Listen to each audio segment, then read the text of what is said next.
If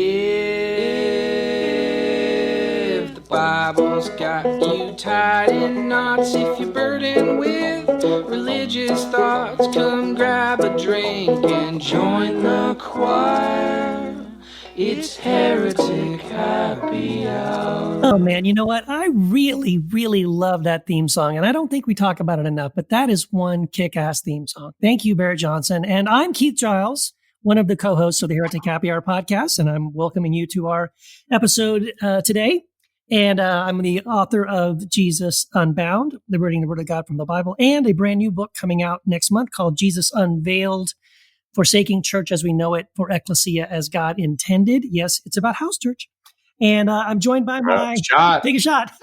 I'm joined by my co-host, Matthew and Jamal. Say hi. Hi, friends. My name is Jamal Michael Javanji, and I am the author of Living for a Living, most recently, that came out on April 15th. And I'm in awe of Keith. How do you just pump out these books? Like I wrote, Free to Love in 2016, and like it took me 3 years to write a second book, which reads like a children's book. and it's like, how do you just pump out these novels, man? I don't get it, but congratulations. Well, thank you. Yeah. I don't know how you write as much as you write, Keith, but, well, that makes me Matthew DiStefano, and, Jamal, I've heard good things about your book, and wasn't your book covered in our sister station on Bookish recently?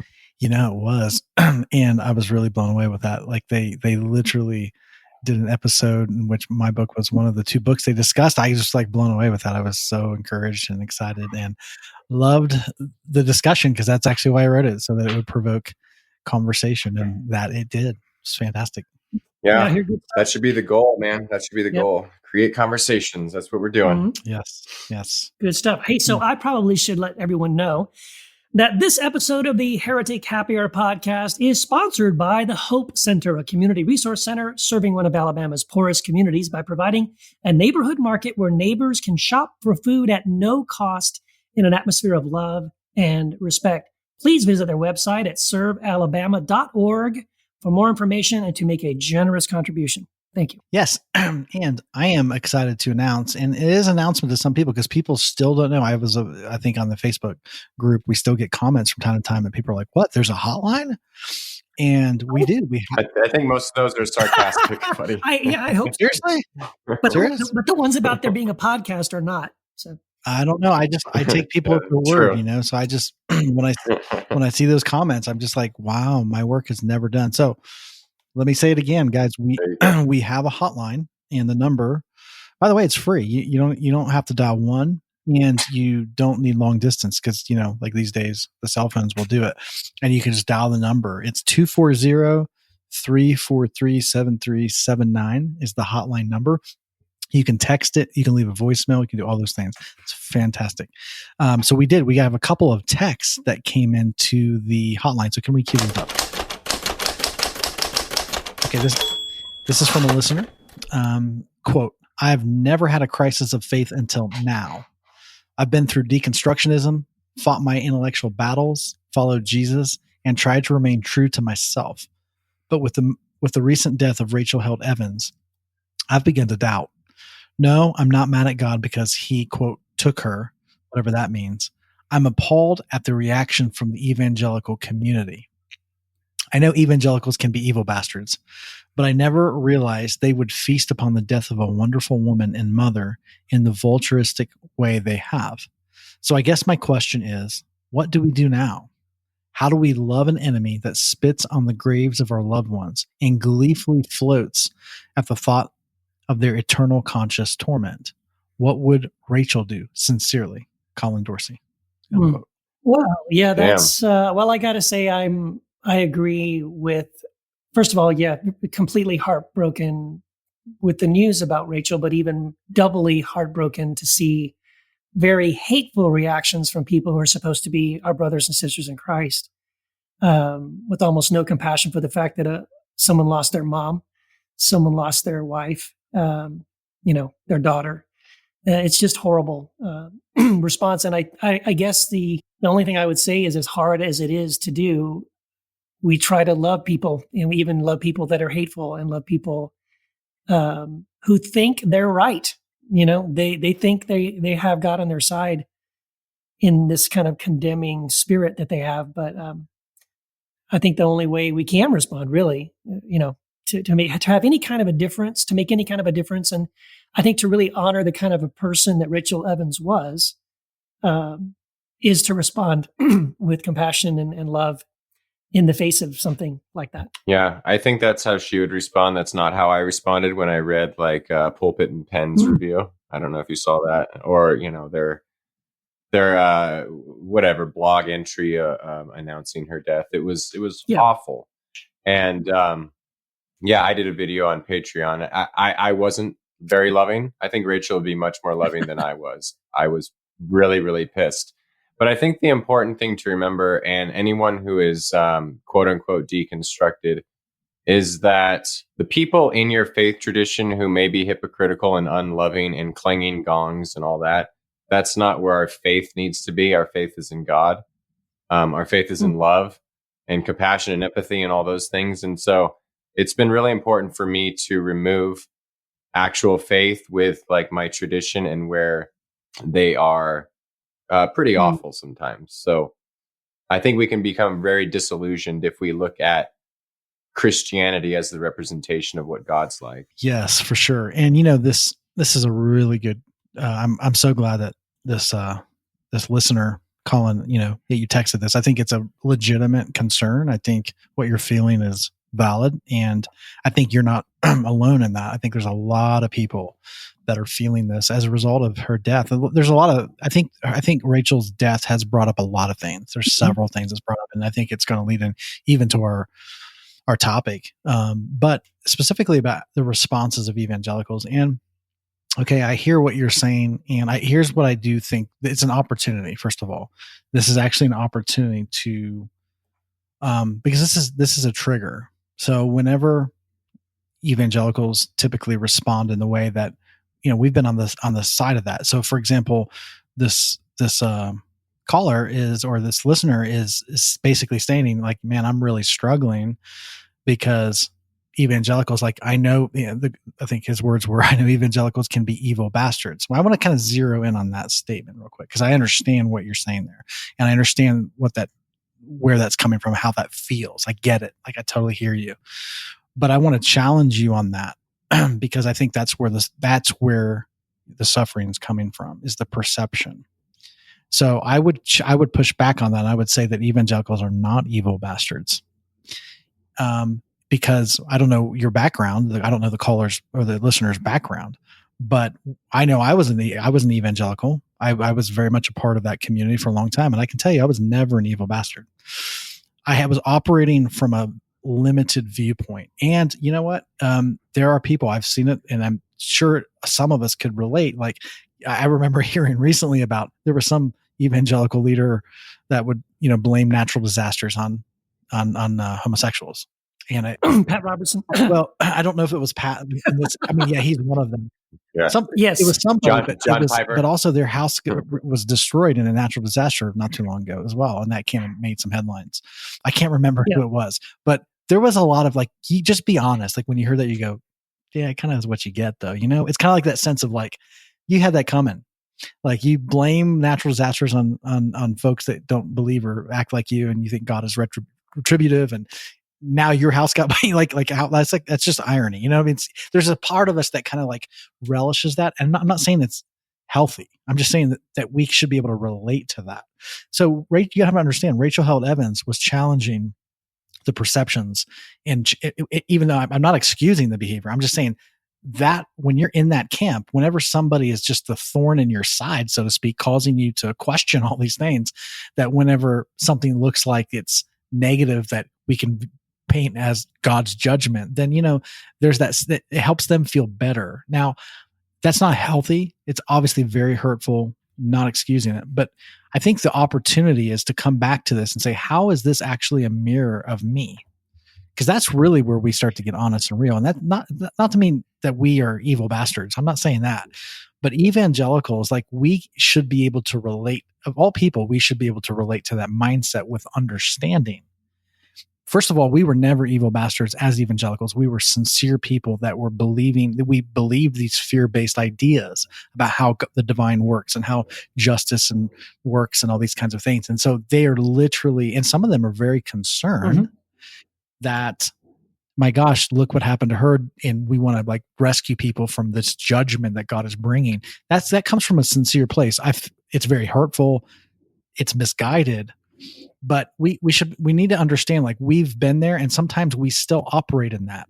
So like what you're feeling for the people that are coming against Rachel Held Evans, that same feeling of damn those evil bastards, like that same feeling that you feel is actually what you're noticing in them. Right. It's actually in us. So it's an opportunity to look at us and say, this is not something that we can recognize it. We say, I can understand it. So then it's an opportunity to come to a place of compassion for ourselves for believing those things, for feeling those ways, and for forgiving ourselves. Because if we can forgive ourselves for being like that, we can therefore extend that forgiveness to anybody else that's doing that. Because the ability to extend forgiveness first comes from being able to tolerate and forgive that in ourselves. Right.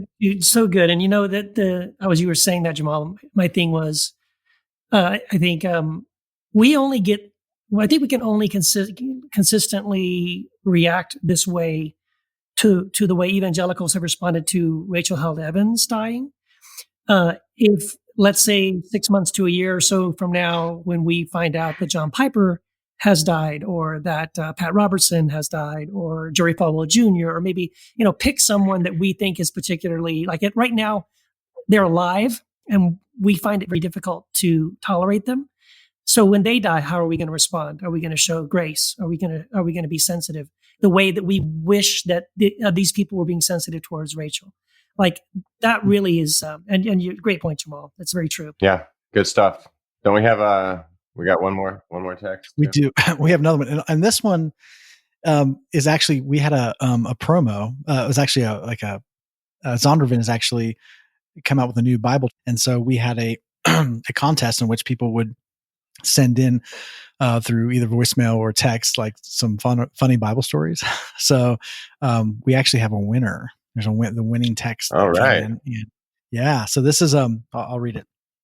Quote, "Hey guys, this is Spencer Holland from Atlanta, Georgia. Here's a weird Bible story from Genesis 24, 2-9. Quote, and Abraham said to his servant, put your hand under my thigh, that I may make you swear to the Lord." Unquote. Skip ahead to verse 9. Quote, so the servant put his hand under the thigh of Abraham, his master, and swore to him concerning the matter. And then unquote. And then he says, I think the next time I buy a car, that's how I'm going to seal the deal with the salesperson. I wouldn't recommend that because according to some midrash, the thigh isn't really the thigh. It's really the circumcised pink. Hey, I'm not saying it's right. It's just according to some midrash, it's not really the thigh, because you want to put when you make an oath, you want to put your hand on a sacred item, and that was the first first command for Abraham, and that was what he chose. Well, I choose to believe that is exactly what that means, and I'm going to go to my Bible right now and change the word thigh to penis. So, okay. Yeah. So be careful to do that with the salesperson. I don't recommend that. Right. Well, as Jamal mentioned, we are very happy that Zondervan has decided to provide us with some brand new Revised Standard Version comfort print Bibles to give away. They're very nice Bibles.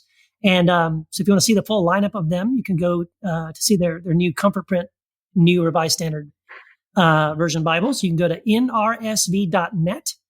And we're going to keep giving away one free Bible for the next 9 episodes. So here's how you can win your Bible. You can either call the hotline with a 60-second, it's got to be 60 seconds or less, hilarious Bible story, or share your favorite episode on Facebook or Twitter and tag either Matt, Jamal, or myself, and you'll be entered to win. Yeah, there we go. Wow. So like Jamal mentioned, our topic, or no, we have a guest first before our topic. Don't leave him out, But man. I'm not leaving. No, he's been waiting for a while. But what he has to say has to do with the topic, and it's a good one. So that brings us to the heretic of the week. It's the heretic of the week. Hello, I'm Thomas Jay Oord, and I'm a heretic. Hi, Thomas. Hey, Thomas, thank you so much for coming onto the show. This is Matthew here.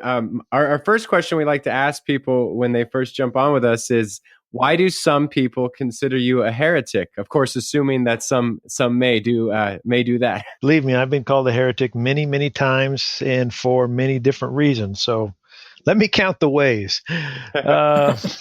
Let's start with one of my views is that God is a God of love, and God's love is inherently uncontrolling, which means that God is by necessity not in control. Another reason I've been called a heretic is I think God knows everything that can be known, but the future is not yet knowable, so God does not know with certainty the future.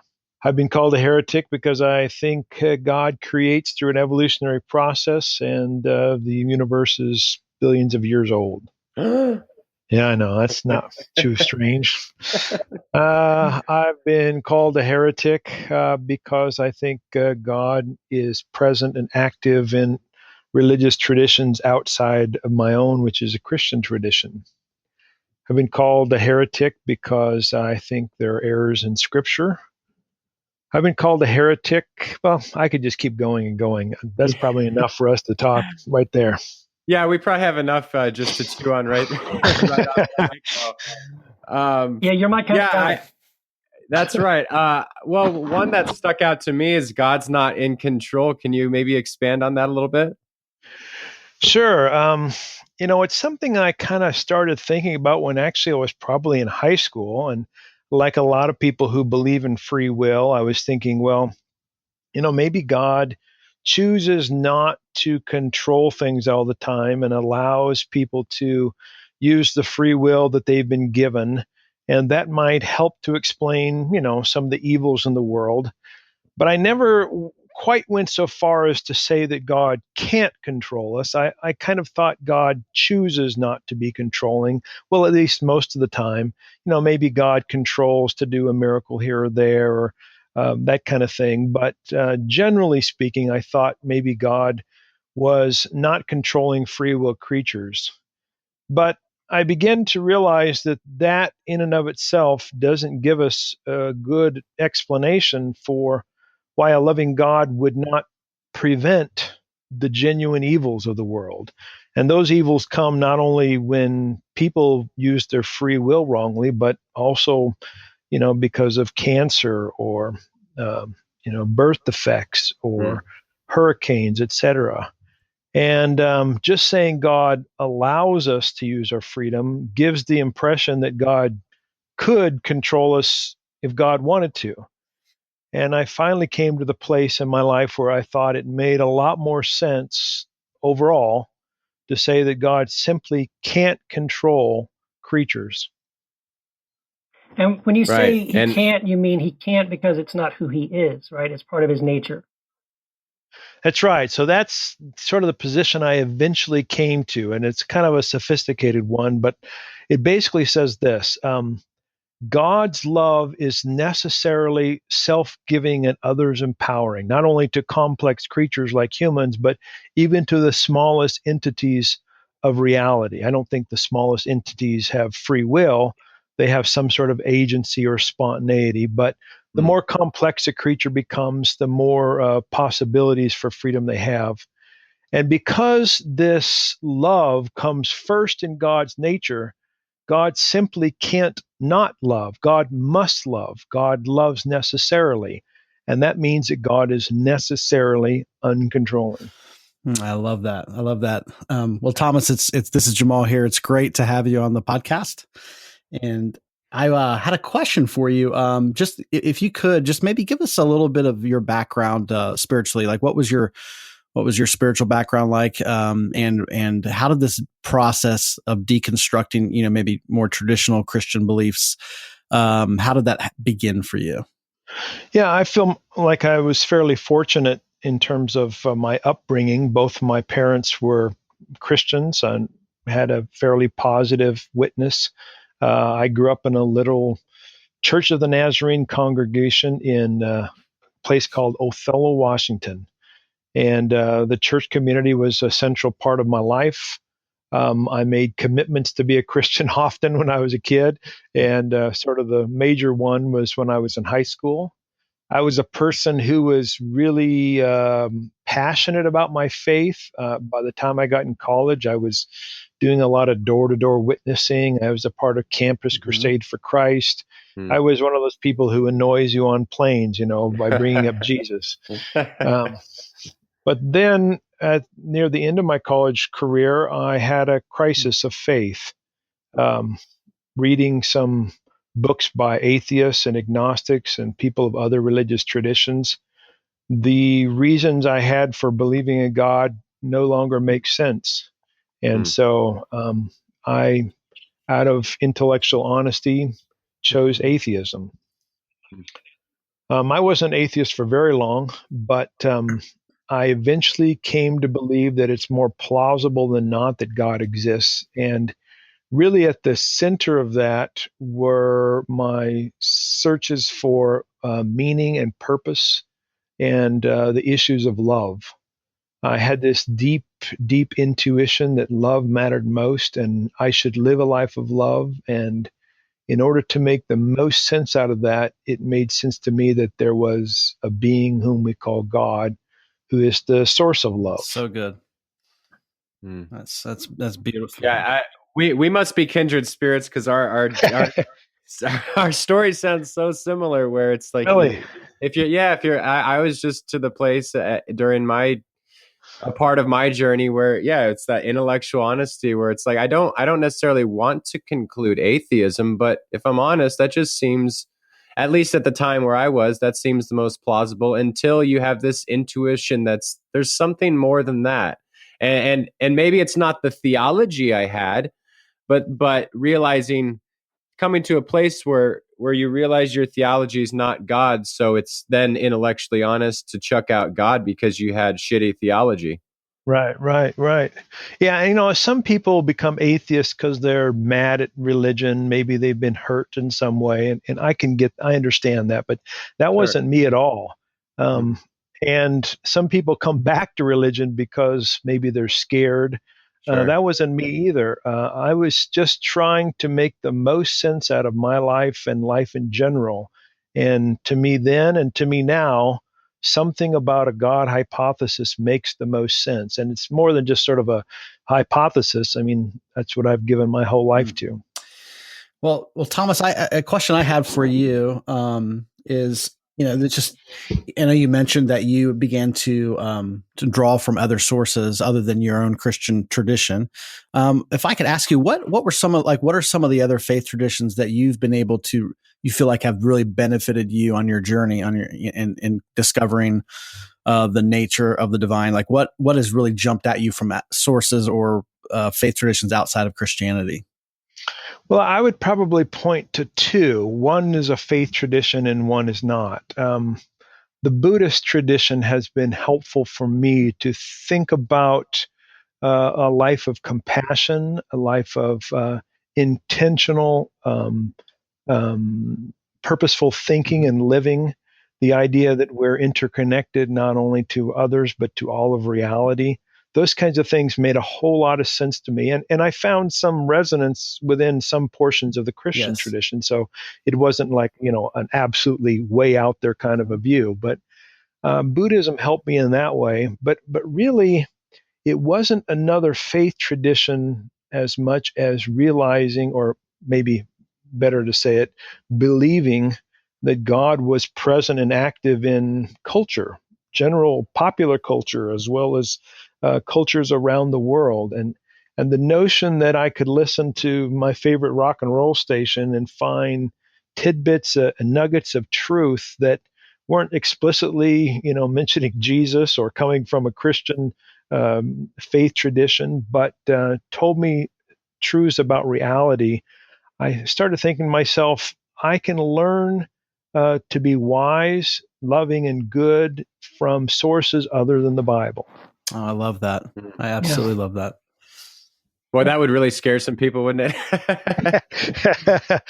Yeah, I think it does initially until, you start working with folks a while. And I think eventually most people, not everybody, most people come around to realizing that that there is truth beyond what's on the page. Usually what they say is, well, whatever truth you find elsewhere, you'll find in the Bible, until you start getting down to the nitty gritty. And then all of a sudden they have to have a much more expansive view of the Christian faith. Sure.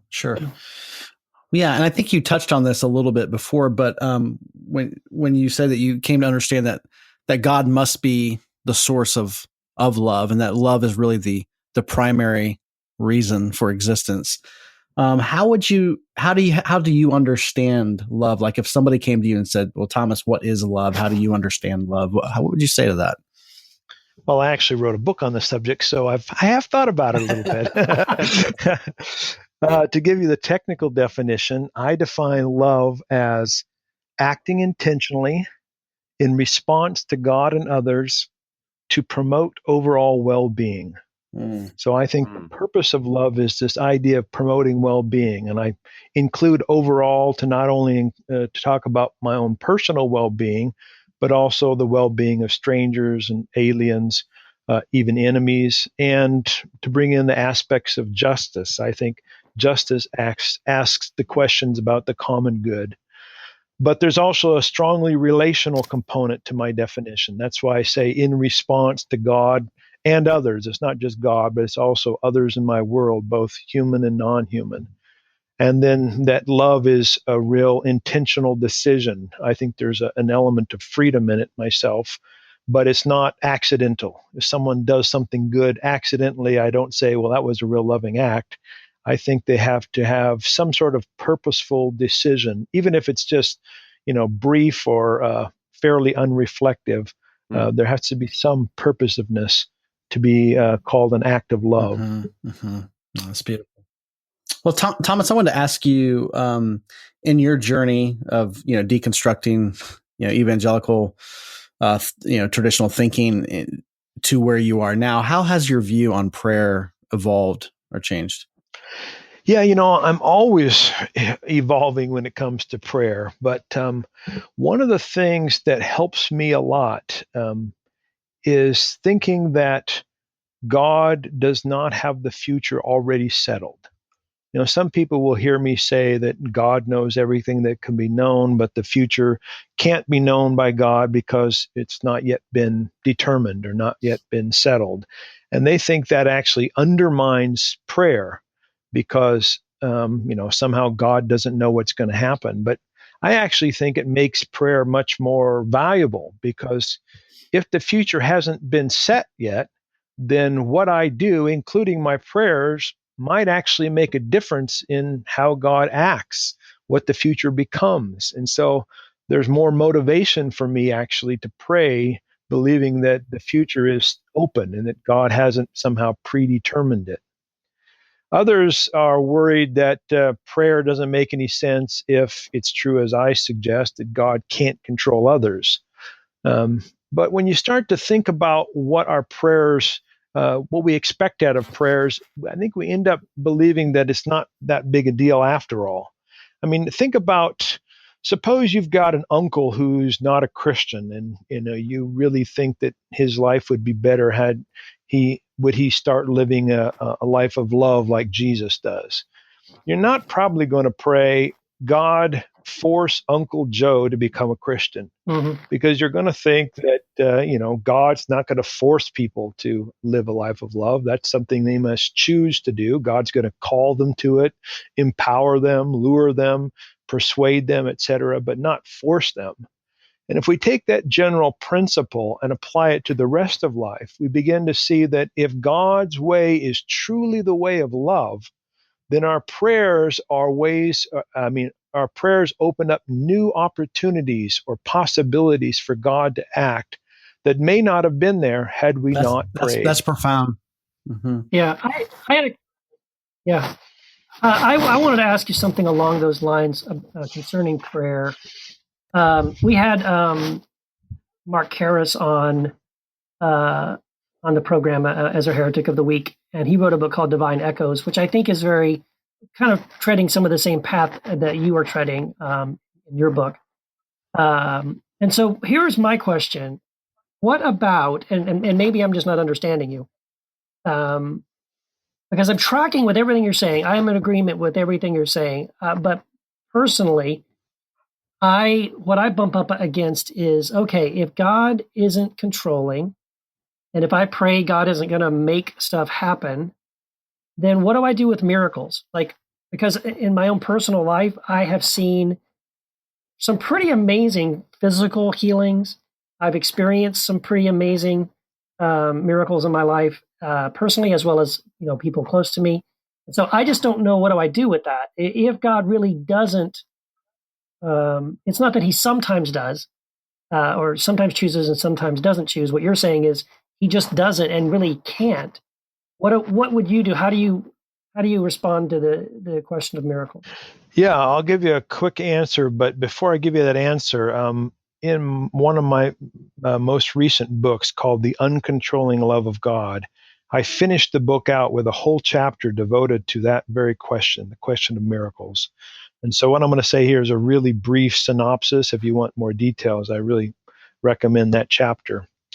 I do believe in miracles, but I believe miracles occur as creation cooperates with God, or the conditions of creation are appropriate for the kind of activities that God wants to do.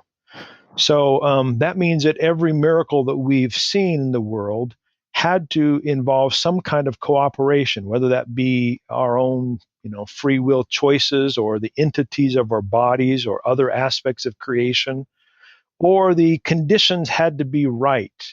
If I don't really think that the smallest entities of reality have free will, but they have some sort of indeterminacy, then it can be the case that there are certain conditions that are appropriate for the kind of miracles that we see happen in the world.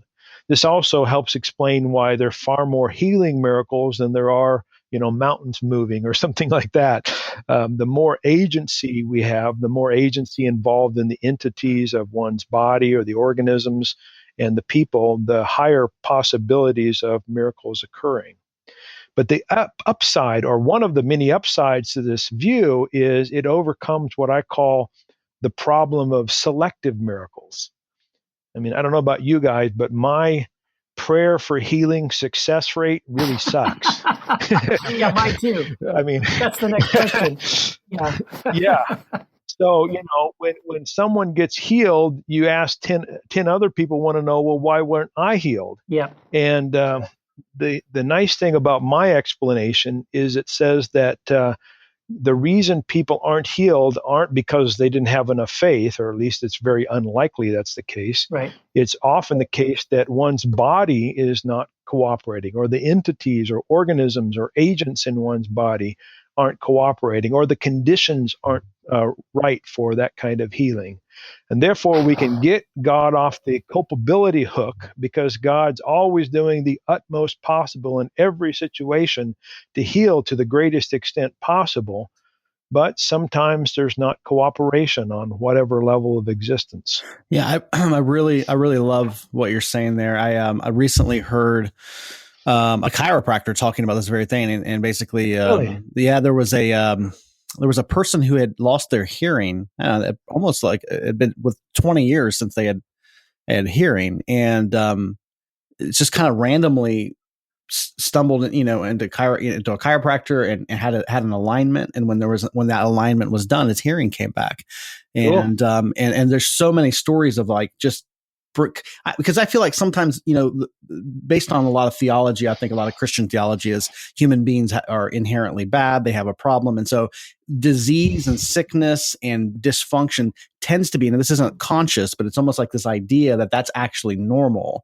And so healing would be some supernatural or abnormal thing. But my understanding of that in reality is like, well, actually healing is quite normal. It's what's abnormal is the dysfunction or the breakdown. So it's bringing things back into alignment. So it's not like, okay, God's not healing me. It's like, okay, well, there's a deeper work that's going on. There's a need for alignment so that the normal flow can take its proper place. Hearing is normal, like it was something in this one particular individual, it was the getting out of alignment that caused hearing loss. So that was abnormal. So I really feel like what you're saying is very consistent with that. It's really fascinating to think about it like that.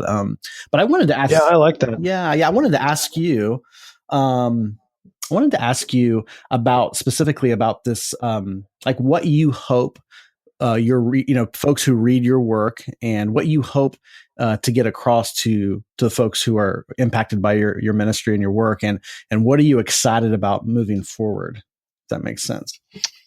Yeah, well, I have lots of purposes. I mean, there's certain general ones. I mean, I want folks to love God with their heart, soul, mind, and strength, and their neighbors themselves.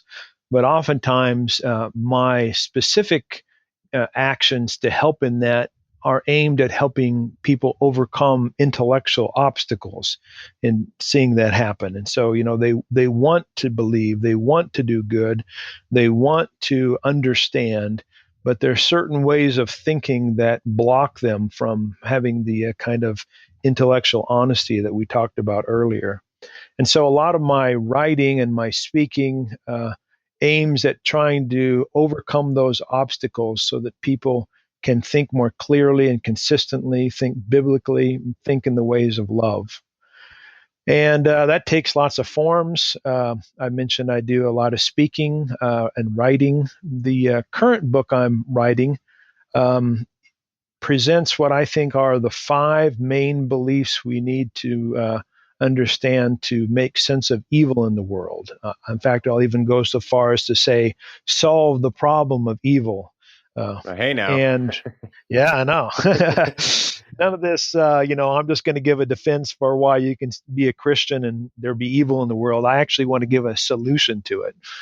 And one of the ideas in the book is what we've been talking about, that maybe God can't stop evil single-handedly, but there are other ideas as well. And so I'm about 80% done with that book. Nice. Wow. That's awesome. And do you have a website, or can people follow you on Facebook or Twitter or anything like that? Yeah. I'm on Twitter at Thomas Jay Oord. Facebook, I've got a couple accounts. My website is, thomasjayoord.com. I think probably one of the ways that people enjoy following me most is if you go on my website at thomasjayoord.com, there's a link for a newsletter, and I usually send something a couple of times a month that has some of my latest ideas and links to, well, I'll probably link this particular video or audio when it comes up. So if folks want to sign up for my newsletter, that's a great way to keep in contact with things that I'm doing and thinking. Yeah, very great. Good. Very good. Wow. Well, this has been awesome, Thomas. We're so blessed, so glad that you made the time to come and join us and to talk to us about this incredible topic. It's really fascinating. And I think it's amazing. I want to thank you so much for being a part of the show. Hey, you're welcome. Thanks for inviting me to have the conversation with you. Awesome. Well, thanks a lot, man. We'll let's do it again sometime. Wow. So I think it's really great that Tom is writing this brand new book called God Can. I can't wait for him to finish it, and maybe then, we can all. Yeah. When does that come out? I think it came out like 3 or 4 months ago, something like that. Yeah. Yeah, we're such amateurs. Sorry, Tom. But actually, it was by the way, it was a great interview. And Tom, what you had to say was really great. And it is actually, I'm kind of glad in some ways that we did hold on to it, because it's part of this God series that we're doing right now, which I'm very excited about. And I think a lot of what Tom talked about and things that he talks about in his book as well really dovetail perfectly into our topic, which is about suffering. Why does God allow suffering? Does God always heal? Or why doesn't he always heal? And that kind of a thing. So yeah, guys, how do we want to get started here? Well, this is a heavy topic. Yes. Yeah. I mean, Yeah. I think David Bentley Hart, who's probably going to be coming up here, one of our next heretics of the week, David Bentley Hart, who I really respect, he's probably one of the smartest living Bible scholars around. And, he has said that it is the hardest question for Christians to answer. Even people that have spent, a lot of time studying philosophy and apologetics and the Bible. I mean, this is the biggest question, guys. This is like, if God is loving, if God is loving, how can he allow suffering? If God is all powerful, how can he let people suffer? And so does it mean that if suffering exists, is it because God isn't loving, or is it because he's not all powerful, or what's going on? Yeah, I mean, he said, I've heard him say that essentially that any atheist worth their weight, this would be their basically only argument. Right. This is the argument against God. Mm-hmm. I think most of the atheist arguments against God, based on this question, in my understanding, are pretty valid. I actually don't think they're wrong in a lot of the things they say, because this is one of those topics that it exposes I feel like a layer of things. So just like when people talk about salvation, people are, well, what, salvation. And a lot of times before you can even have a real conversation about salvation, you have to unpack the lens in which people are seeing that understanding through. So a lot of times when people talk about salvation, they're talking about heaven and hell, and like God sending some people to heaven and some people to hell.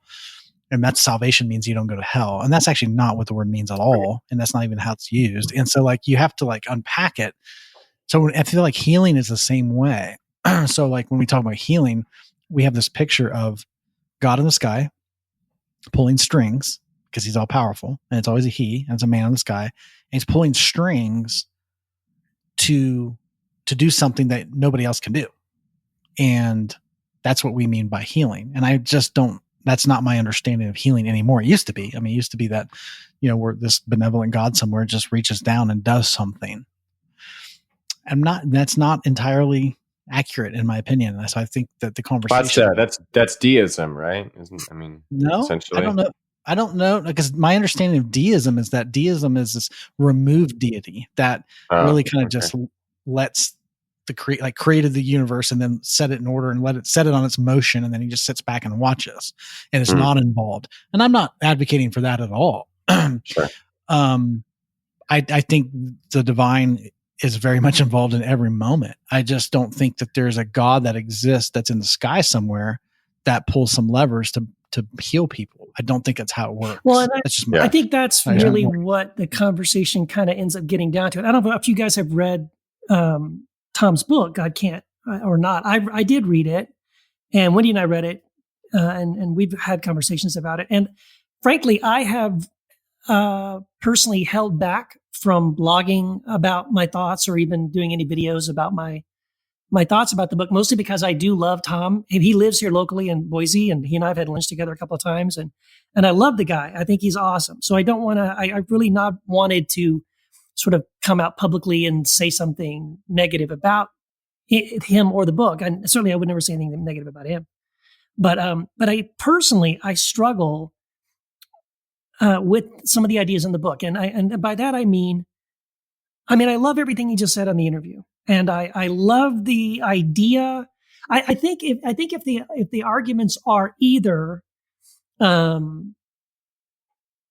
typical arguments that we've always heard, that you don't have enough faith, that's why you weren't healed, or you must have sin in your life, this is why God didn't heal you, or even worse, I think, is, well, God works in mysterious ways. He has some purpose, God has, he let this person suffer because he wants to work some kind of character in them. He has some grander plan down the road that you don't know about. He's going to use your cancer or your mother's death or your father's death or whatever, your child's suffering down the road. He's got some great plan, and he's going to use that suffering. So, you just got to play along. Like, I don't think any of those, I'm not happy with really any of those sort of responses. And I think if my choices are those kinds of responses, or the kind of response that we're hearing from Tom and from Mark Karras, who's also has a great book from Choir on the same kind of topic, I I guess I would lean more towards Tom's response, which is that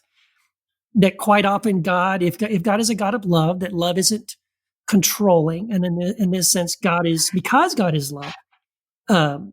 God does not intervene in the everyday human affairs for good or bad.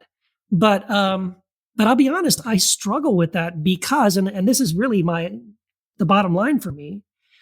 I think Tom's book is wonderful if you are someone who didn't receive healing, or if you have someone in your family who wasn't miraculously healed. And I think his book can give you a lot of hope to understand why. And I know that actually he's gotten a lot of testimonies from people who have read the book, and that has been exactly their response. Thank you so much, because you've helped me understand that we went through this not because God doesn't care, but because God is love, and because he's love, he's non-controlling. However, my struggle is I have seen miracles. I have seen miraculous answers to prayer in my own life and in my family, immediate family members, that I would say, I guess for me, I say, well, you say God can't, but for me, there have been times when it sure looks like God can. And so for me, I'm right back to where I was in the beginning, which is to say, why does God heal sometimes, and why does God heal other times? And then my answer is I don't know. It's still a mystery. I don't know that there is a formula. I don't know that there really is an answer. So. Yeah, no, I'm glad you said that, because, well, I mean, I think on this issue, it's important unless you think you have everything figured out, but don't pretend like you do, because this is one of those ones where I'm pretty agnostic as well. Like, I'm still not sure how prayer works. I'm not sure how God moves in that way. Like, I've certainly witnessed things that I can't experientially, that I can't perhaps explain in some sort of causal and effect way or some scientific way. Right. But on the other hand, I'm not sure I would be willing to maybe call those miracles, or to say, I guess my approach to this may be more that God can do certain things, maybe not that God can't, like Tom would say, but that God has chosen to work through the natural world in a way and not be a deus ex machina, not swoop in and like save the day sometimes. I think that's what Jamal was explaining earlier. Like, I think in Greek plays, they would like the god would come in on a machine or something and like do a couple things and fix something here and then fly off back to the sky. I certainly don't think God's doing that, but perhaps God, I don't think of God as a being in any way. And I think things that happen that we might call miracles, perhaps human beings have more power than we think. Does that make sense? Like, I got rung up. But because this is the thing too, and I think this is for me where it falls under the heading of mystery. I think let's just take all the qualifiers off and say sometimes things happen we can't explain, and we don't know the causes of those things. Maybe the cause of that thing was an answer to my prayer. Maybe the cause of that thing was a placebo effect. Maybe the cause of that thing was some unknown, ineffable ability or power or force, within people, within nature, within a combination of things. And again, it boils down to we just don't know. Well, I mean, look at how little we know about the universe. We just found this black hole. I mean, psychology is only like 100 and some odd year discipline. Like, we know very little about how things really work. Right. And so maybe there is a lot of things we haven't figured out yet, and that we just, I don't know, maybe it's still a little bit superstitious to be like, oh, it's just a miracle. And it's like, well, maybe. Yeah. But maybe we don't know shit. Yeah. Well, I have a couple thoughts. First of all, I think Matt, something you said that maybe God, you don't perceive God as a being. I think that's a pretty big statement. So people, because we're taught, our perception of God is as a being up there somewhere. And this is theism. This is classic theism, is that God is a being. But there's this author who I've just benefited from a lot of his work by the name of Andre Rabe. And Andre Rabe, he has a statement he likes to make, and I think it's it's a paradigm shifting statement about God, that God is not a being among other beings, but is the ground and source of all being. That is a fundamental shift in perception of God. So God is not a being among other beings, which is the way we've been taught to perceive him, but God is the ground and source of all being itself, which comes back down to, my understanding is this is the same being that was revealed to Moses, the isness, I am, being itself. So consciousness, being. So if we understand God, then that takes God out of the guy in the sky pulling the strings kind of a thing. So I think that's an important a shift in this conversation that's important to just recognize. The second thing that I think is really important is to understand that a lot of what is called miracles, all we're saying is like, hey, that doesn't usually happen. That seems to be a little bit deviating from the pattern. So for example, and even Albert Einstein, even if you take it out of the religious conversation, the scientific community is having the same conversation. Really, it's literally the same conversation. Albert Einstein believed that there were laws of the universe and they were fixed, that they don't change. These are immovable, fixed laws. And that was his perception of the universe. And then there was a guy, I think his name was Niels Bohr or whatever. He comes in and he's really kind of the father of quantum science. And this was at the tail end of Albert Einstein's life. And he had given this talk, and he's the one that proposed this idea that the laws of the universe are not fixed, actually. They're patterns. They typically work this way, but they're bendable and movable. And basically, and then he introduced this idea that consciousness and intention can actually alter the laws. And this is what quantum science has actually demonstrated through the years, is that intentionality can actually alter what's perceived as the fixed laws of the universe. So they're really actually not fixed. Everything is in flux and in motion. So a miracle tends to be like, oh, that's supernatural. That means it goes above and beyond the natural. I think it's what we were referring to. That's important to note. So, the third thing is I really would like, especially coming from a Christian background, is that we read in the Bible that Jesus did all these miracles, but he didn't actually heal anybody. If you'll notice, there's really only one person that I think that you could make the case, and I use the word lightly, quote in quotes, biblically. So when we think of biblically, there's really only one person that Jesus ever healed. And I would say that would be Lazarus, because he was totally dead. Now, that if you believe that story actually happened and it's not a metaphor for something else, then that's okay. Then if you actually believe that happened, then that would be a true example of healing. But other than that, Jesus didn't heal anybody else. And the reason I say that is because every time Jesus performed a miracle, he was very clear. This has been abused by our, more charismatic friends that have taken this in a way to shame people. And I'm not meaning it in this way, but he did make the statement. He did mean something by this. He would always say to people when they would be healed, he would say, "Your faith made you well." And he would always point back to that. Doesn't mean the people that don't get made well don't have faith, and that's not what I'm saying at all. But what Jesus would do is he would aid the person. There's something inside of them, and it usually was connected to what they wanted, their desire. He would help them understand what they wanted. He would pull it to the surface.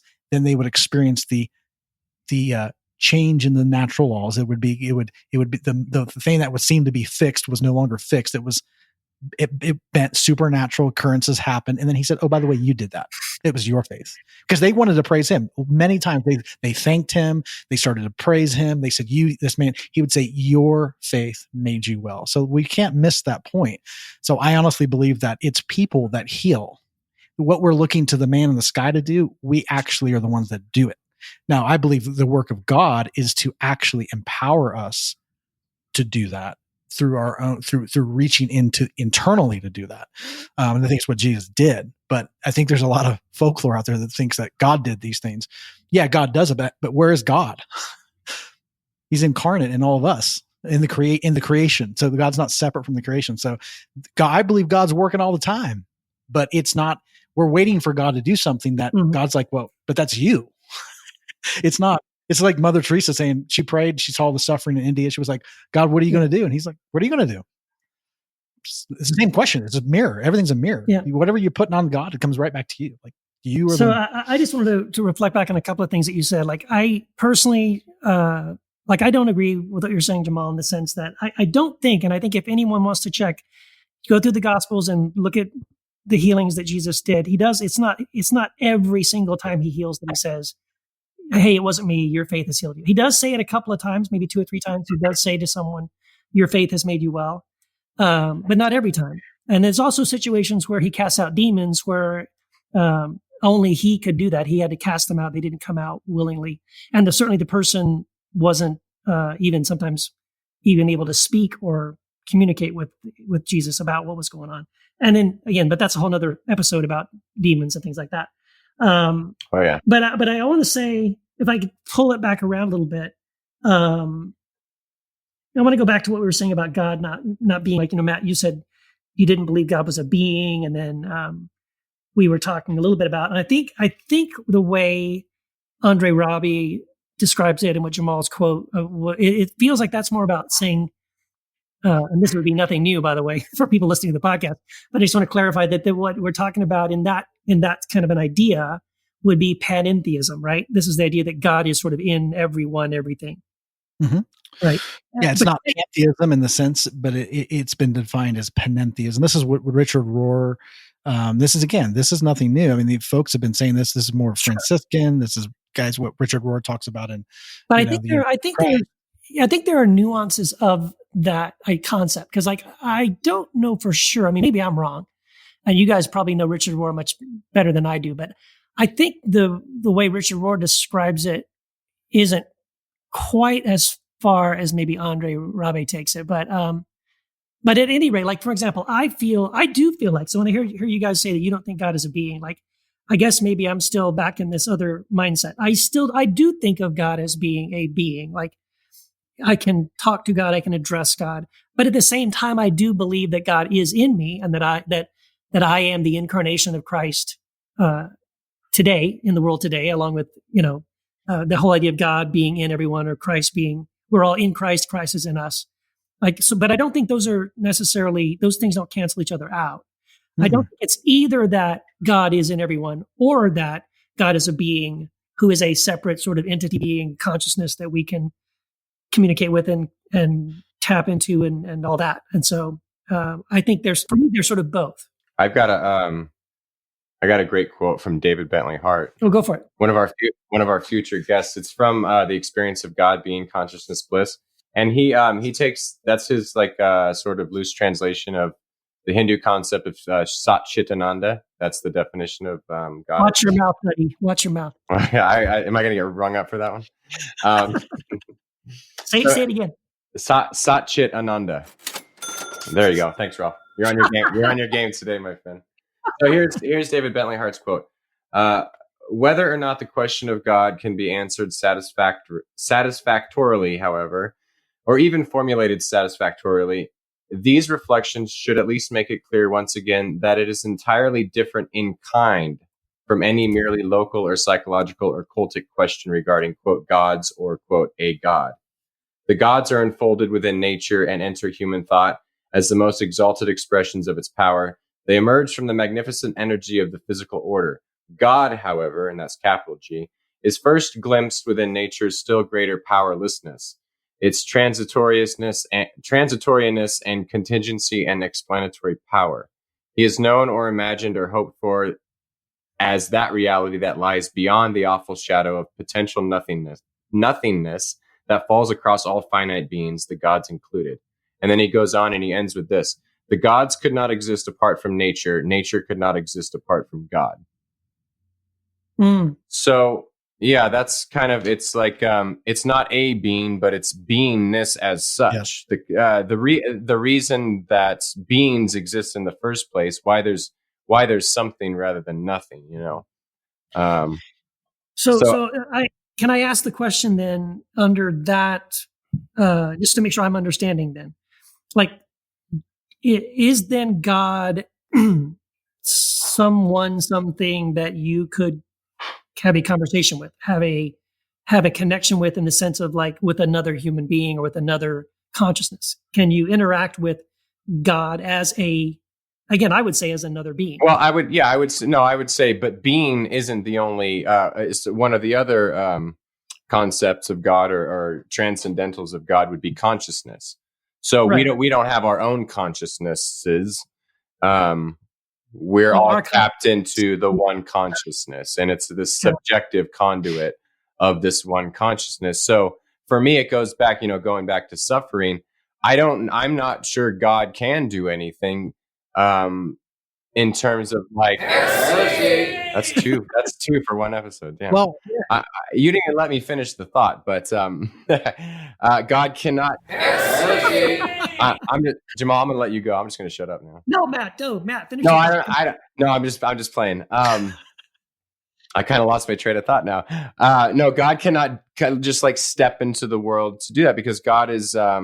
We've got the wrong concept of God when we think that. yeah. So, I mean, God is just beingness as such. God is just consciousness, and we all are a part of that consciousness. But it's our job to do those. Yeah. My understanding, and Keith, I think the question is, I totally hear what you're saying. Can you have a conversation as if you're talking to somebody, another person? Like where you have a relationship, I think is what you're asking. And I would say, yeah, absolutely, because I do, and I go back what Matt said. There is not more than one consciousness. There is just consciousness. There's just beingness itself. I think it's an illusion what we're living here. So how many people are in the world? Well, there's just one. Just like when Richard Rohr says Christ, another name for everything, like not just people, but everything. So the universe is a matrix of sorts. It is a illusion. It's not actually here in the way it is. We are perceiving it this way for a purpose, but it's not the way it seems. It seems like there's all these people in the world. There's not. There's really just one being, and we are all expressions of that being. But for relationship purposes, we have this sense of individuality. So we have so I'm an individual person, you're an individual person. But the reality, I believe God consciousness, when we start tapping into divine consciousness, we start to understand, actually, we're not a different person. We're actually the same person. We're just expressing ourselves in unique angles through our own space-time bodies, but we're the same person. But it's really the same thing with God. My understanding of God is like, you can have a conversation with God. There is a divine mind. And I don't say that. I think we operate as human beings from a limited perspective. I don't think for me to say that, I don't say that, oh, I'm this omniscient. I know everything that God knows. That when I say God, I mean the source. I don't have all of that understanding in this finite temporal place right here, but we do have access to that, by the way, that we do. And I think that's where we start getting into prayer. What is prayer?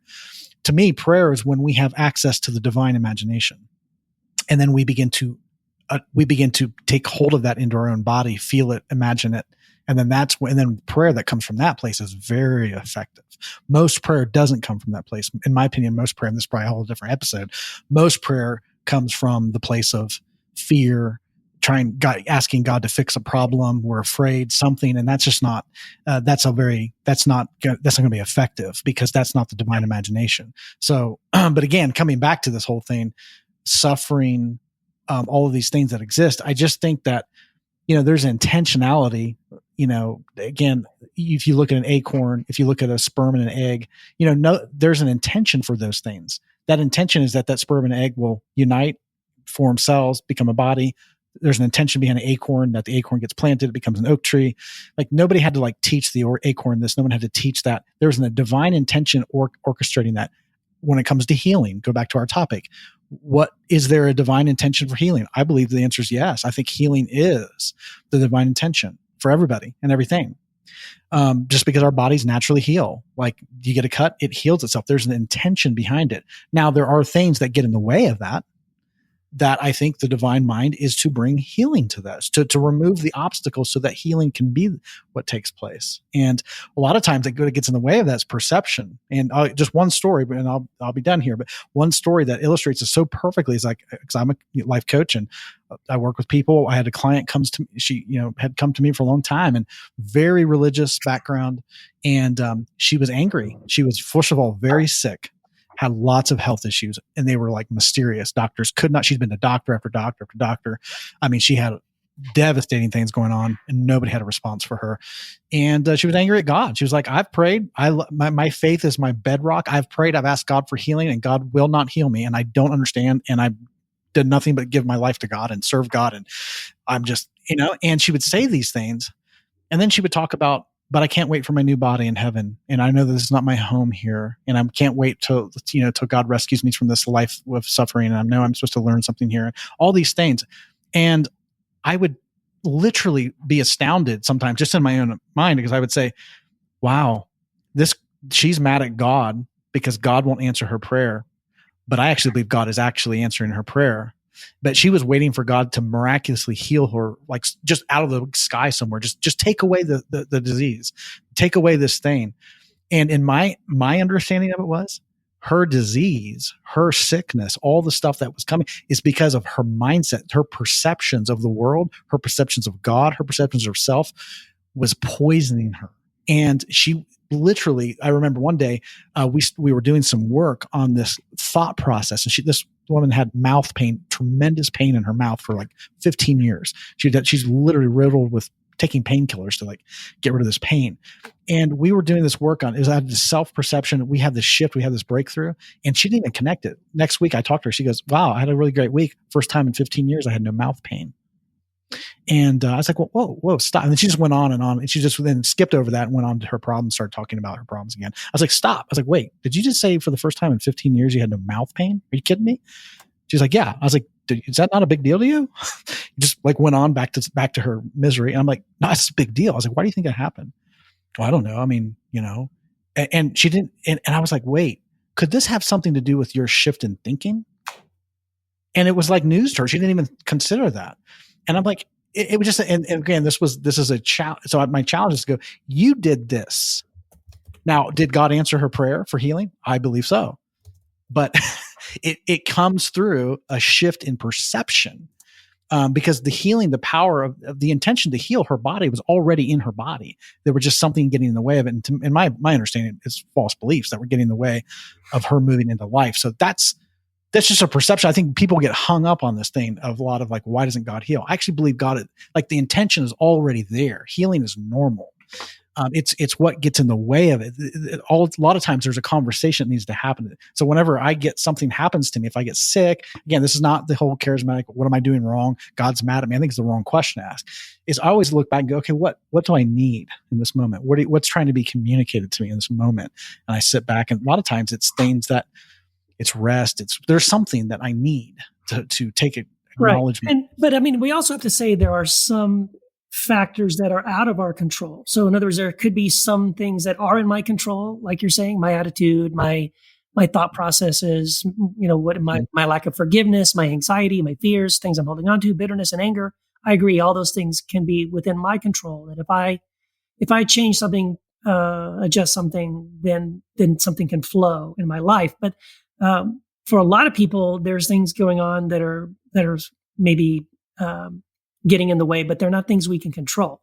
There's viruses, there's bacteria, there's biology, there's just physical things going on that we have no control, or it may be other people that we have no control over. And and then and just real quick to get back to, I guess when I think about suffering, I was thinking, okay, what are the things that cause suffering in the world? I mean, this is just a real quick list. So these are the things that in my mind are the causes of suffering in the world: greed, anger, violence, war, poverty, famine, disease, tribalism, things like that.